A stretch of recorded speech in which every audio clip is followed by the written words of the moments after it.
Dear children, today we will celebrate the birth of our beloved Prophet, peace be upon him. Ibn Abbas's Razi Allah Anhu narrates that his umbilical cord was already cut when the Holy Prophet Muhammad, peace be upon him, was born. A midwife usually cuts the umbilical cord after a baby is born. He was born circumcised. Abdul Mutalib was astonished and happy upon seeing this. He used to say, "My son will have a unique status." Before the Prophet's birth, the people of Makkah were suffering from drought and famine, but as the time of his arrival in the world approached, rains began to fall, the drought ended, trees became lush and filled with fruits, and greenery spread across the land at the time of his birth. The Prophet, peace be upon him, was bowed with his hands placed on the ground and his head facing the sky. In another narration, it is said that he was kneeling, resembling a position of prostration. His fists were closed, but his index finger was raised, similar to how we raise it in prayer. The Prophet, peace be upon him, said, "When my mother gave birth to me, a light emerged from her, illuminating the palaces of Syria." His mother, Lady Amna, stated, "At the time of Muhammad's, peace be upon him, birth, in the light that appeared, I could see even the necks of the camels in Basra." The scholar al-Suhaili wrote that when the Prophet, peace be upon him, was born, he praised Allah. In one narration it is said that he recited, "Allah is the greatest, all praise is due to Allah, and I glorify Allah morning and evening." As for the day of his birth, it is unanimously agreed that it was a Monday. He was born at the time of Fajr, dawn. There are many narrations about the exact date of birth. One narration suggests he was born on the 12th of Rabi al-Awwal, another mentions the 8th of Rabi al-Awwal, and yet another says the 2nd of Rabi al-Awwal.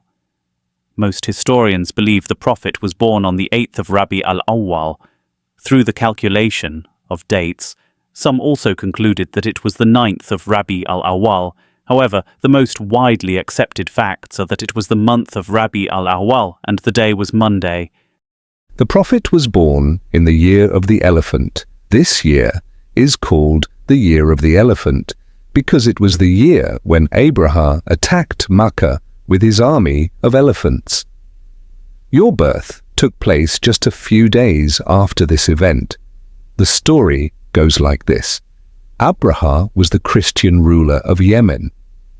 During the days of Hajj, he noticed that people would go to perform the pilgrimage at the Kaaba in Makkah. He asked his people, "Where do these people go?"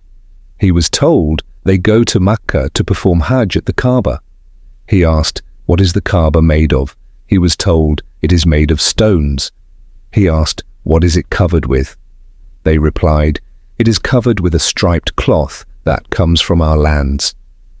Abraha, being a Christian, upon hearing this said, "By Christ, I will build a better house for you all." So he constructed a house using red, white, yellow, and black stones. He adorned it with gold and silver, installed several doors and plated them with gold. Between the doors he embedded precious gems. He placed a large ruby inside the building, hung curtains, and made arrangements for burning incense. He applied so much musk on its walls that they turned dark, and the gems were no longer visible. Then he told the people, "Now you no longer need to go to Makkah to perform the pilgrimage at the Kaaba. I have built this house for you here, so now you can circumambulate around it." As a result, for several years, some tribes performed pilgrimage there, stayed for worship, itikaf, and carried out the rites of Hajj at Abraha's structure. However, an Arab man named Nufail from the Khuzar tribe couldn't bear this. He quietly resented Abraha's artificial Kaaba and eventually decided to defile the structure. One night, he secretly filled it with a lot of filth. When Abraha found out, he was furious and said, "This is an act committed by some Arab in defense of their Kaaba. I will demolish it stone by stone." He wrote to the king of Abyssinia, Ethiopia, and requested that he send the largest elephant. He had. This elephant's name was Mahmud, and it was said to be so huge that no other elephant of that size had ever been seen on earth. When the elephant arrived, Abraha set out with his army, heading towards Mecca. When his forces reached the outskirts of Mecca, he ordered his troops to seize the livestock of the locals. The soldiers complied and took the animals, including the camels of Abdul Mutalib, the grandfather of the Prophet Muhammad, peace be upon him. Nufail, the same man who had defiled Abraha's structure, was also with the army, and he was a friend of Abdul Mutalib. Abdul Mutalib approached him to discuss the matter of his camels. Nufail told Abraha, "The leader of the Quraysh, Abdul Mutalib, wishes to meet you. He is the chief of all the Arabs, highly respected and honored. He is great, influence among the people, providing them with fine horses, giving them gifts, and feeding them." This was, essentially, an introduction to Abdul Mutalib. Abraha called him for a meeting. When they met, Abraha asked him, "Tell me, what do you want?" Abdul Mutalib replied, "I want my camels returned to me." Abraha was astonished by his response and said, "I was told that you are the leader of the Arabs, a person of great honor and nobility. But it seems I was misinformed. I expected you to speak to me about the Kaaba, which I have come to destroy, and which holds your people's honor, but instead you are concerned only about your camels. What kind of behavior is this?" Hearing this, Abdul Mutalib calmly replied, "Give me back my camels. As for the Kaaba, it has its own Lord, and he will protect it. I do not need to be concerned about that." Impressed by his words, Abraha ordered, "Return his camels to him." After receiving his camels, Abdul Mutalib had their hooves covered in leather and marked them. He dedicated them as sacrificial offerings and let them roam freely in the sacred haram, so that if anyone tried to seize them, the Lord of the Kaaba would be angry with that person. Abdul Mutalib then climbed Mount Hira along with some of his companions and prayed to Allah, saying, "O Allah, every man protects his possessions. You protect your house." Meanwhile, Abraha advanced with his army. He was riding on the elephant, leading his forces, but suddenly the elephant refused to move forward. It sat down on the ground. The elephant handlers tried to get it to stand, but it wouldn't budge. They struck its head with iron hooks and spurred it, but the elephant still refused to stand.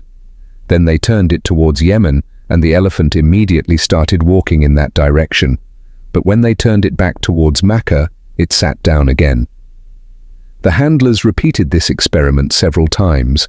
Finally, Abraha ordered the elephant to be given wine to make it drunk, hoping it would lose control and move towards Mecca.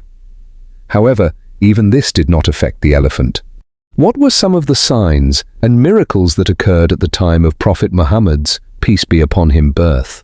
His umbilical cord was already cut. He was born circumcised. There was rainfall that ended a drought. Trees became lush with fruit, and a light shone from his mother, illuminating the palaces of Syria.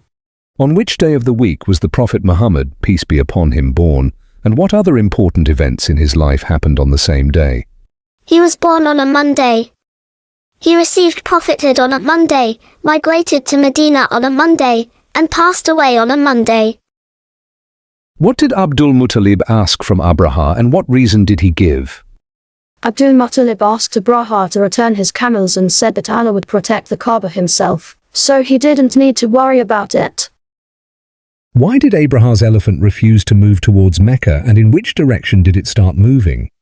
Abraha's elephant refused to move towards Mecca, but when it was turned towards Yemen, it immediately started walking.